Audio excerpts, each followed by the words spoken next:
Hello everyone, welcome back to my channel PCM Classes by Surbhi and I am Surbhi Negi. Thanks for likes and comments of previous video and I hope कि ये video भी आपको उतना ही पसंद है. So previous video में हमने complete कर लिया था 4.1 तक एंड इस वीडियो में हम कंटिन्यू करेंगे 4.2.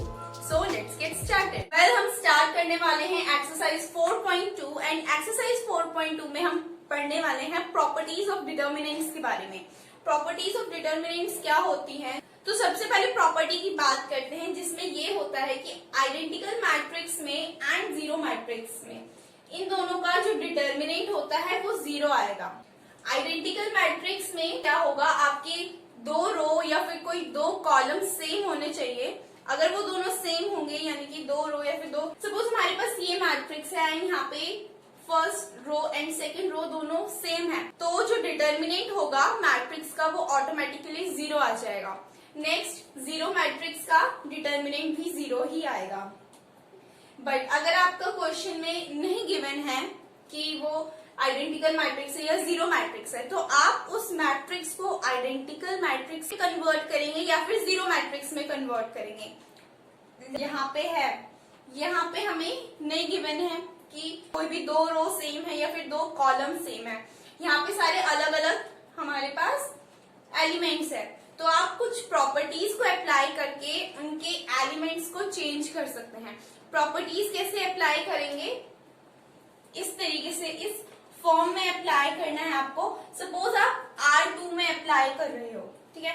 R1 आपके पास है, आपको R2 को R1 के जैसा बनाना है, तो फिर R2 में आप प्रॉपर्टी अप्लाई करोगे. R2 goes to R2 minus R1. That means अगर आप R1 को R2 से माइनस कर देंगे तो जो सेकंड रो है वो फर्स्ट रो जैसी हो जाएगी. ओके. नेक्स्ट, अगर आपको R3 में अप्लाई करना है तो आप इस तरीके से कर सकते हो. R3 goes to R3 minus 3R1. यानी कि हम यहाँ पे किसी भी रो के साथ कोई नंबर मल्टीप्लाई कर सकते हैं. ये प्रॉपर्टीज आप कॉलम में भी अप्लाई कर सकते हैं. इस कॉलम में या फिर थर्ड वाले कॉलम में आप अप्लाई कर सकते हैं. नेक्स्ट जो प्रॉपर्टी आती है वो होती है इंटरचेंज की. अगर आपको एक रो इंटरचेंज करनी है, इंटरचेंज यानी कि R1 को R2 की जगह लेकर आना है, R2 को R3 की जगह लेकर आना है. इस तरीके से आपको अगर इंटरचेंज करना है तो वो भी आप कर सकते हैं. जैसे यहाँ पे ये मैट्रिक्स हमें गिवन है एंड इस मैट्रिक्स में हमने R1 को R2 से इंटरचेंज कर दिया है. इंटरचेंज करने के बाद क्या होगा, ये जो सेकंड वाली रो थी वो फर्स्ट वाली रो में चली जाएगी एंड फर्स्ट वाली रो सेकंड वाली रो में आ जाएगी. बट यहाँ पे रो इंटरचेंज करने से या फिर कॉलम इंटरचेंज करने से माइनस साइन जो है वो कॉमन आ जाता है. देन अगर आप दोबारा से इसकी कोई रो या फिर कोई कॉलम इंटरचेंज करोगे तो माइनस का साइन दोबारा से बाहर आ जाएगा. Then minus minus cancel out होके वो पॉजिटिव हो जाएगा. तो हम स्टार्ट करते हैं 4.2. 4.2 का जो फर्स्ट क्वेश्चन है उसमें हमें ये मैट्रिक्स गिवन है एंड हमें इसे जीरो के इक्वल प्रूफ करना है. ओके. सो अगर हमें जीरो के इक्वल प्रूफ करना है तो हमारे माइंड में बहुत जल्दी स्ट्राइक कर जाना चाहिए कि या तो हमें इसे आइडेंटिकल मैट्रिक्स में कन्वर्ट करना पड़ेगा या फिर इसे जीरो मैट्रिक्स में कन्वर्ट करना पड़ेगा. तो हम आइडेंटिकल मैट्रिक्स में कन्वर्ट करते हैं, यानी कि हम इसके कोई भी दो रो या फिर दो कॉलम को सेम कर देंगे. सो यहाँ पे हम अप्लाई करेंगे C1 या फिर आप C2 में भी अप्लाई कर सकते हैं. C1 plus C2. अगर आप कॉलम को यहाँ पे ऐड कर देंगे तो आप देख सकते हो यहाँ पे बन जाएगा x plus a, y plus b, z plus c, a, b, c, x plus a, y plus b, z plus c. तो यहाँ पे हमारा C1 एंड C3 जो है वो आइडेंटिकल है. दैट मीन्स इसका जो डिटर्मिनेंट है, इसको अगर हम a लेट कर लेते हैं तो इसका जो डिटर्मिनेंट आएगा वो जीरो आ जाएगा. तो नेक्स्ट है सेकंड क्वेश्चन. सेकंड क्वेश्चन में भी हमें इसके डिटर्मिनेंट को जीरो के इक्वल प्रूफ करना है. ओके. सो यहाँ पे हम क्या करेंगे, यहाँ पे हम प्रॉपर्टी लगाएंगे R1 में. R1 goes to R1 plus R2 plus R3. तो इसका आंसर जो है वो आएगा, यहाँ पे आप देख सकते हो इसकी जो फर्स्ट रो है वो हमारी जीरो आ गई है. तो दैट मीन्स कि ये मैट्रिक्स हमारी जीरो मैट्रिक्स हो गई है. ओके. जीरो है जिसमें कि हमारा कोई भी एक रो या फिर एक कॉलम पूरा जीरो आ जाए। तो यहाँ पे R1 सारी जीरो आ गई। दैट मीन्स ये जो हो गया ये एक जीरो मैट्रिक्स हो गया। एंड जीरो मैट्रिक्स की वजह से अगर हम इसका डिटर्मिनेंट निकालेंगे तो वो जीरो आएगा। तो नेक्स्ट क्वेश्चन है question number third. And question number third में भी हमें इसके डिटर्मिनेंट को जीरो के इक्वल प्रूफ करना है। तो हम इसमें अप्लाई करने वाले हैं C1 में। C1 में हम अप्लाई कर देंगे C1 प्लस 9 इंटू। सो अगर हम C1 में ये प्रॉपर्टी अप्लाई करते हैं तो इसका आंसर आएगा, हमने ये प्रॉपर्टी अप्लाई करी C1 में तो C3 एंड C1 दोनों सेम हो गए। दैट मीन्स कि ये एक आइडेंटिकल मैट्रिक्स हो गई। C1 एंड C3 आइडेंटिकल हो गए।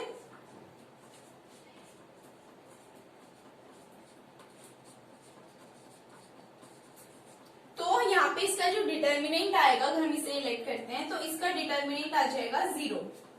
सेम मेथड्स पे अप्लाई करके आपको question number fourth and question number fifth भी सॉल्व करना है। नेक्स्ट क्वेश्चन है question number six. And question number six में हमें ये मैट्रिक्स गिवन है एंड हमें जीरो के इक्वल प्रूफ करना है।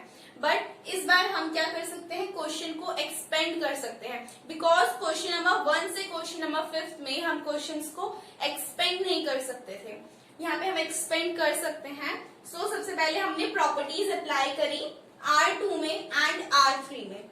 R2 goes to B R2, यानी कि हम R2 को B से मल्टीप्लाई कर देंगे and R3 goes to A R3, that means हम R3 को A से मल्टीप्लाई कर देंगे। तो इसका जो आंसर आएगा कुछ इस तरीके से आएगा।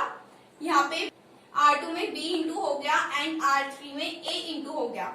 सो नेक्स्ट हमने अप्लाई किया R2 goes to R2 plus R3, तो R1 सेम रहेगा, चेंज आएगा तो R2 में चेंज आएगा एंड R3 भी सेम रहेगा।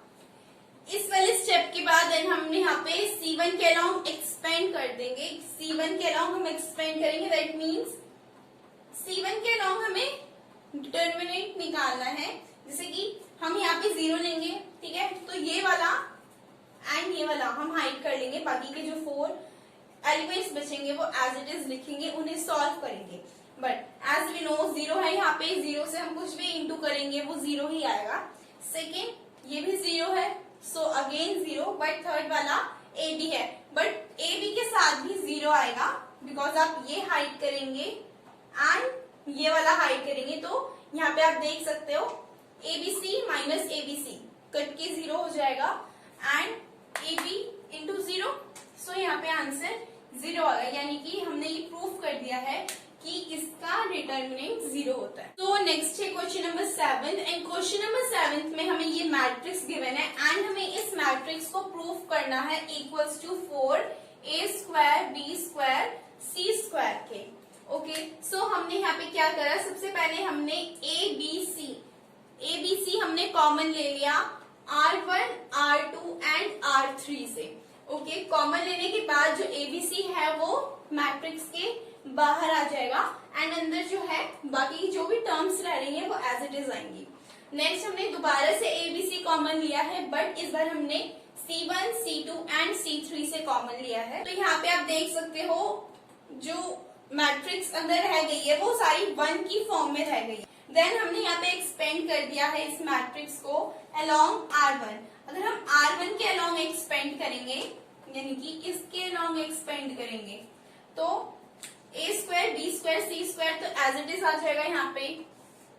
ओके, एंड यहाँ पे अगर हम इसे ब्रैकेट को सॉल्व करेंगे तो -1 ब्रैकेट -2 देन ब्रैकेट क्लोज, ये आएगा। तो आगे जब आप इसे सॉल्व करेंगे तो यहाँ पे आंसर आ जाएगा 4A² B² C², जो कि RHS के इक्वल है एंड हमने ये प्रूफ कर दिया। सो नेक्स्ट है क्वेश्चन नंबर 8। क्वेश्चन नंबर 8 का फर्स्ट पार्ट हम करने वाले हैं जिसमें कि हमें ये मैट्रिक्स गिवन है एंड हमें इसे इस वाली इक्वेशन के इक्वल प्रूफ करना है, ये जो इक्वेशन हमें गिवन है। ओके, सो हमने अप्लाई किया R2 में एंड R3 में।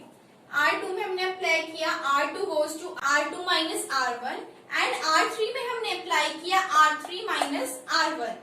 ये प्रॉपर्टीज अप्लाई करने के बाद हमारा आंसर आ जाएगा कुछ इस तरीके से। ओके, सो यहाँ पे आप देख सकते हो B² minus A² है, इसे हम ऐसे भी लिख सकते हैं P minus A B plus A and c square minus b square को हम c minus B and c plus b लिख सकते हैं। ओके, सो हमने R1 R2 से B minus A and C minus B ये दोनों कॉमन ले लिए। यहाँ से हमने कॉमन कैसे लिया, बिकॉज हम इसको इन फॉर्म में भी लिख सकते हैं, तो हमने यहाँ से कॉमन ले लिया B minus A and C minus B. Common लेने के बाद दोनों जो है वो ब्रैकेट के बाहर आ जाएंगे, मैट्रिक्स के बाहर आ जाएंगे एंड मैट्रिक्स के अंदर बचेगा सिर्फ ये वाले एलिमेंट्स। देन हमने एक्सपेंड कर दिया है मैट्रिक्स को R1 के अलोंग हमने एक्सपेंड किया, तो आंसर जो है वो कुछ इस तरीके से आएगा B minus A C minus B and then यहाँ से माइनस बी प्लस बी दोनों कैंसिल आउट हो जाएंगे एंड यहाँ पे बचेगा C माइनस ए।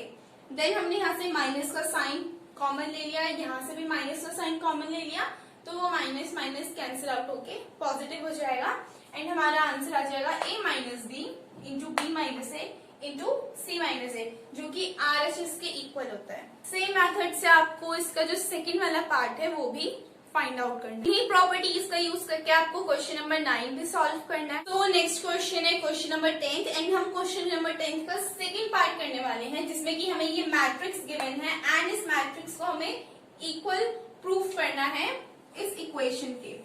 ओके, इस इक्वेशन के इक्वल प्रूफ करना है।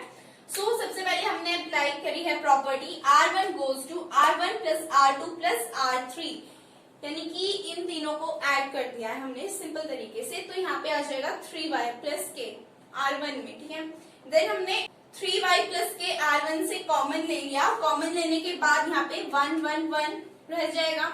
ओके, सो नेक्स्ट स्टेप में हमने C2 में अप्लाई कर दिया है C2 minus C1 and C3 में अप्लाई कर दिया है C3 माइनस C1। सो यहाँ पे ये प्रॉपर्टी अप्लाई करने के बाद कुछ इस तरीके से मैट्रिक्स आ जाएगी। देन हमने R1 के अलोंग एक्सपेंड कर दिया है, इसके अलोंग हमने एक्सपेंड कर दिया मैट्रिक्स को, तो यहाँ पे k स्क्वायर रह जाएगा and k square bracket 3y plus k bracket close हमारा जो है RHS के इक्वल आ रहा है। दैट मीन्स हमने ये प्रूफ कर दिया है कि इसका डिटर्मिनेंट इसके इक्वल होता है। इन्हीं प्रॉपर्टीज को अप्लाई करके आपको क्वेश्चन नंबर 10 का फर्स्ट पार्ट भी सॉल्व करना है। नेक्स्ट हम करने वाले हैं क्वेश्चन नंबर 11 का फर्स्ट पार्ट, जिसमें कि हमें ये मैट्रिक्स गिवन है एंड हमें इस मैट्रिक्स के डिटर्मिनेंट को इस इक्वेशन के इक्वल प्रूफ करना है। तो हम क्या करेंगे, सबसे पहले हमने यहाँ पे R1 में प्रॉपर्टी अप्लाई करी है, R1 goes to R1 plus R2 plus R3। तो R1 में आप देख सकते हैं a प्लस बी प्लस सी आ गया। नेक्स्ट हम R1 से a प्लस बी प्लस सी बाहर कॉमन ले लेंगे, तो ये वाली इक्वेशन आ जाएगी। देन हमने C2 एंड C3 में अप्लाई कर दी है ये property, C2 goes to C1 and C3 goes to C3 minus C1। So जब हम ये प्रॉपर्टी अप्लाई करेंगे तो ये वाली मैट्रिक्स आ जाएगी। देन हमने R1 के अलोंग एक्सपेंड कर दिया, ये R1 इसके अलोंग हमने एक्सपेंड कर दिया, तो a plus b plus c and then bracket में अंदर b plus c plus a b plus c plus a. So ये तीनों जो है वो मल्टीप्लाई में है, that means a plus b plus c का होल क्यूब आ जाएगा, जो कि RHS है। सो हमने ये प्रूफ कर दिया कि इस मैट्रिक्स का जो डिटर्मिनेंट होगा वो इसके इक्वल आएगा। सेम प्रॉपर्टीज को अप्लाई करके आपको क्वेश्चन नंबर 11 का सेकंड पार्ट भी सॉल्व करना है एंड आपको question number 12 and question number 13 भी सेम प्रॉपर्टी के साथ ही सॉल्व करना है। वेल नेक्स्ट है question number 14 and question number 14 में हमें इस मैट्रिक्स के डिटर्मिनेंट को इक्वल करना है 1 plus a square plus b square plus c square के। तो सबसे पहले हमने प्रॉपर्टी अप्लाई करी है R1, R2 एंड R3 में। R1 को हमने a से मल्टीप्लाई कर दिया, R2 को हमने B से मल्टीप्लाई कर दिया एंड R3 को हमने C से मल्टीप्लाई कर दिया। अब यहाँ पे हम मल्टीप्लाई कर रहे हैं तो हमें मैट्रिक्स के बाहर उसे डिवाइड में भी लेना पड़ेगा। ओके, सो हमने यहाँ पे प्रॉपर्टीज अप्लाई करी एंड हमारे पास आंसर आ जाएगा ये। नेक्स्ट स्टेप में हमने A, B, C को कॉमन ले लिया R1, R2 एंड R3 से। तो आप देख सकते हैं A, B, C डिवाइड में हो गया, तो हम इसे बहुत इजीली कट कर सकते हैं, दोनों कैंसिल आउट हो गए एंड हमारे पास आंसर आएगा कुछ इस फॉर्म में। वेल नेक्स्ट स्टेप में हमने ये प्रॉपर्टी अप्लाई करी R1 goes to R1 plus R2 plus R3। तो यहाँ पे R1 चेंज हो जाएगा 1 plus a square plus b square plus c square जो है वो तीनों कॉलम्स में आ जाएगा। नेक्स्ट हम यहाँ पे कॉमन लेने वाले हैं 1 plus a square plus b square plus c square from row 1 and row 1 से अगर हमने ये कॉमन लिया तो यहाँ पे बचेगा 1 1 1। सो नेक्स्ट हमने ये प्रॉपर्टीज अप्लाई करी C2 एंड C3 में। C2 goes to C2 minus C1 and C3 goes to C3 minus C1। तो जब हमने वो प्रॉपर्टीज अप्लाई करी तो हमारे पास इस फॉर्म में इक्वेशन आ जाएगी एंड यहाँ पे हमने R1 के अलोंग एक्सपेंड कर दिया, इसके अलोंग एक्सपेंड किया तो यहाँ पे आप देख सकते हो जो आंसर आएगा 1 plus a square plus b square plus c square आएगा जो कि हमारा RHS के इक्वल था। Thanks for watching my video. So अब ये एक्सरसाइज कंप्लीट हो चुकी है एंड आपकी जो भी क्वेश्चन या क्वारी है इस एक्सरसाइज से रिलेटेड या फिर किसी भी चैप्टर से रिलेटेड तो आप कमेंट सेक्शन में पूछ सकते हैं या फिर मेरे इंस्टाग्राम हैंडल में पूछ सकते हैं। मैंने अपने इंस्टाग्राम का लिंक डिस्क्रिप्शन बॉक्स में दे दिया है तो आप वहां जाके चेक कर सकते हैं। अगर आप मेरे चैनल में नए हैं तो please subscribe my channel and don't forget to hit the bell icon. Please like and share. Okay bye bye, मिलते हैं नेक्स्ट वीडियो में।